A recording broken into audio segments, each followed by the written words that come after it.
اعوذ باللہ من الشیطان الرجیم بسم اللہ الرحمن الرحیم۔ السلام علیکم اسٹوڈنٹس، سورہ احزاب کا مختصر تعارف ہم نے پچھلے لیکچر میں پڑھا ہے اور آج سے ہم شروع کریں گے سورہ احزاب کی جو کورس میں شامل منتخب آیات ہیں ان کا ترجمہ اور تشریح۔ تو آغاز کرتے ہیں آیت نمبر 6 سے۔ بسم اللہ الرحمن الرحیم۔ النبی اولیٰ بالمؤمنین من انفسہم وازواجہ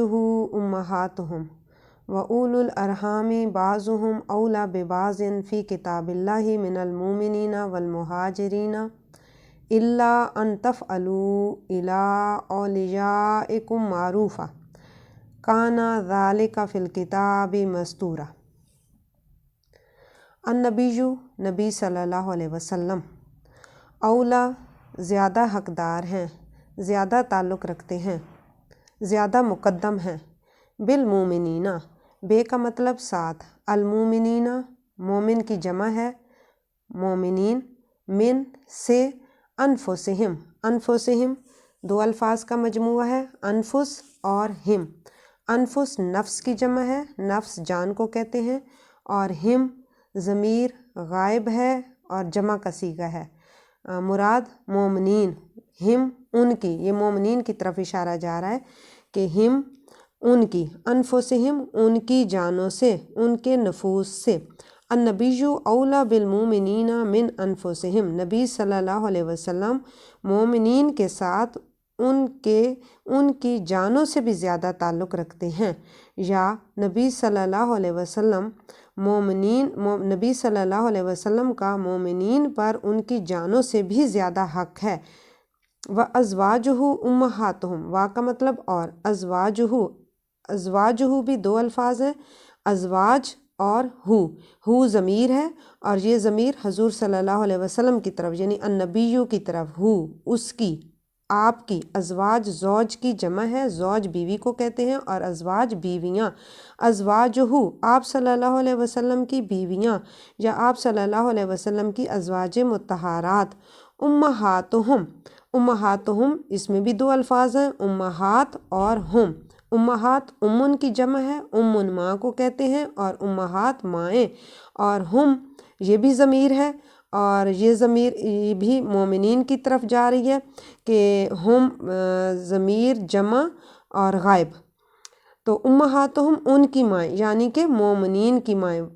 وازواجہ امہاتہم اور آپ صلی اللہ علیہ وسلم کی بیویاں یا آپ صلی اللہ علیہ وسلم کی ازواج مطہرات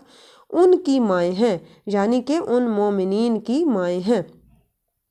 وَأُولُو الْأَرْحَامِ بَعْضُهُمْ أَوْلَىٰ بِبَعْضٍ فِي كِتَابِ اللَّهِ مِنَ الْمُؤْمِنِينَ وَالْمُهَاجِرِينَ، وا کا مطلب اور، اولو الارحام، اولو الارحام سے مراد رشتہ دار ہیں، وَأُولُو الْأَرْحَامِ اور رشتہ دار، بعضهم بھی دو الفاظ ہیں، بعض اور ہم کیا ہے، ضمیر ہے اور ضمیر غائب جمع یعنی کہ ان، بعضهم ان میں سے بعض، اولا زیادہ حقدار ہیں یا زیادہ تعلق رکھتے ہیں، ببعضن بے کا مطلب ساتھ اور بعضن کا مطلب بعض کے ساتھ، یعنی کہ بعضهم اولا ببعضن ان میں سے بعض کے ساتھ زیادہ تعلق رکھتے ہیں۔ فی کا مطلب میں، کتاب اللہ اللہ کی کتاب، من سے، المومنین مومنین، والمہاجرین اور مہاجرین، وَأُولُو الْأَرْحَامِ بَعْضُهُمْ أَوْلَىٰ بِبَعْضٍ فِي كِتَابِ اللَّهِ مِنَ الْمُؤْمِنِينَ وَالْمُهَاجِرِينَ، اور رشتہ دار اللہ کی کتاب کی روح سے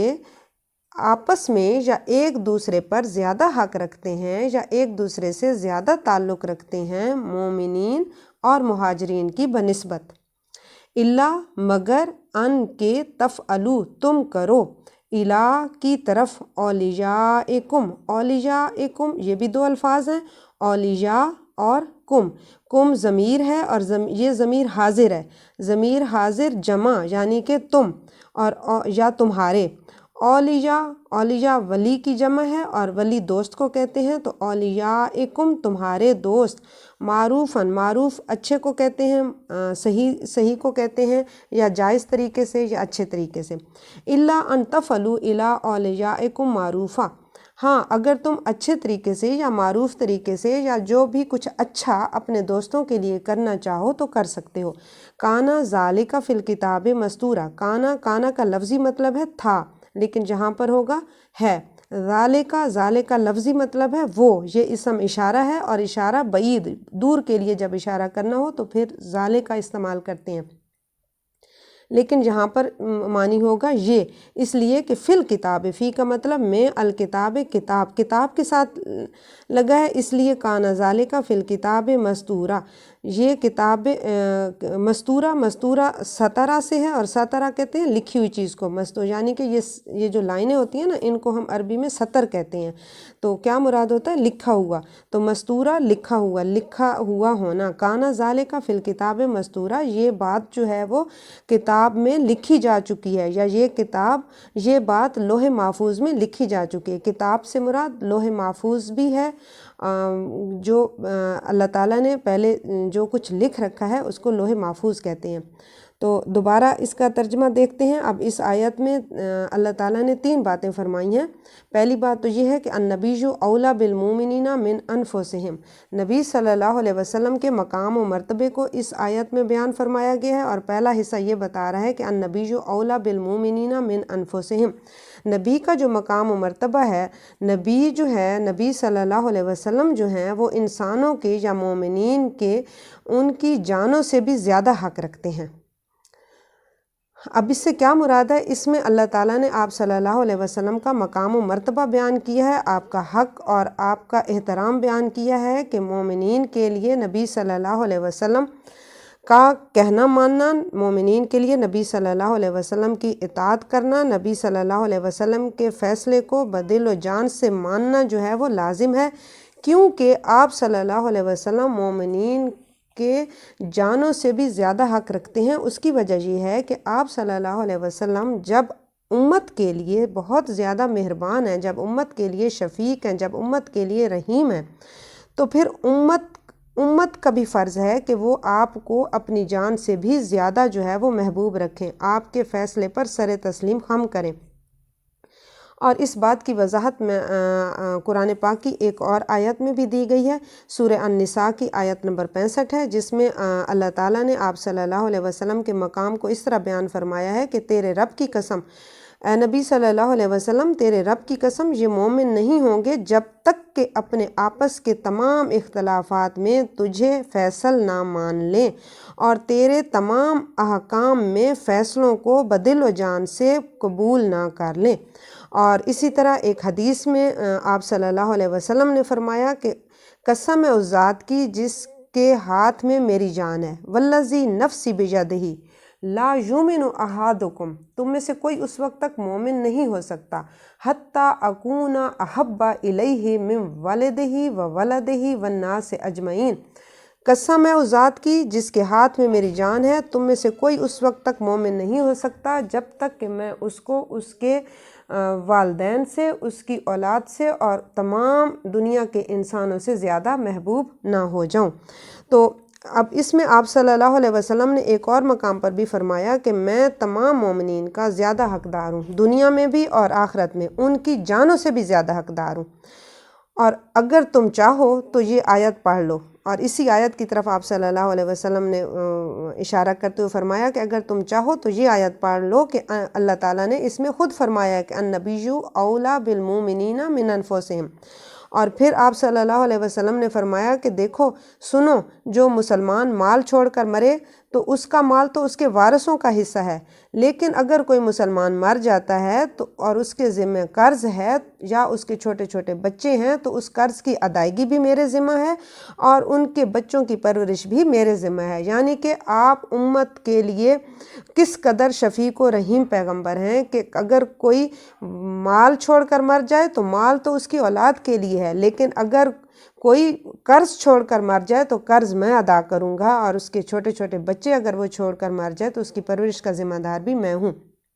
تو اس لیے پھر اس آیت میں آپ صلی اللہ علیہ وسلم کا مقام و مرتبہ بیان کیا گیا ہے کہ آپ صلی اللہ علیہ وسلم مومنین کی جانوں سے بھی زیادہ مقدم ہیں۔ اگر انسان کے والدین بھی انسان کو نقصان پہنچا سکتے ہیں، اولاد بھی نقصان پہنچا سکتی ہے، حتیٰ کہ انسان کا اپنا نفس جو ہے وہ انسان کو نقصان پہنچا سکتا ہے، لیکن محمد مصطفیٰ صلی اللہ علیہ وسلم کی ذات واحد ایسی ذات ہے جو اپنی امت کے لیے ہمیشہ جو ہے وہ بھلے کا سوچا ہے، کبھی نقصان کا نہیں سوچا۔ تو اس لیے محمد مصطفیٰ صلی اللہ علیہ وسلم کا بھی ہم پر حق یہ ہے کہ ہم آپ کی سنت پر عمل کریں، ہم آپ کے کہے ہوئے پر عمل کریں، اور ہم آپ کے فیصلے پر سر تسلیم خم کریں۔ جی، اب اس میں دوسرا حصہ جو بتایا گیا ہے وَأَزْوَاجُهُ أُمَّهَاتُهُمْ، اس میں آپ صلی اللہ علیہ وسلم کی ازواج مطہرات